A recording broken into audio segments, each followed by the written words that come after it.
আসসালামু আলাইকুম সবাইকে।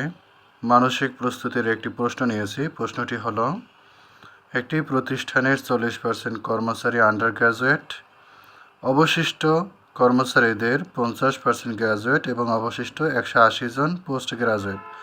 তো প্রতিষ্ঠানটির কতজন কর্মচারী গ্র্যাজুয়েট? একটি প্রতিষ্ঠান 40% কর্মচারী যদি আন্ডার গ্র্যাজুয়েট হয়, তাহলে আন্ডার গ্র্যাজুয়েট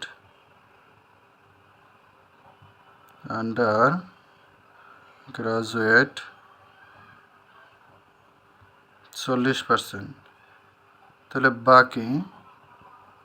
বাকি হবে 100% থেকে 40% বিয়োগ করলে 60%। তার মানে বাকি যে পোস্ট গ্রাজুয়েট আর শুধু গ্রাজুয়েট হলো 60%। তো 60% হোক আর যাই হোক, এখানে বলে দিছে 50% গ্রাজুয়েট, অবশিষ্ট 180 জন পোস্ট গ্রাজুয়েট।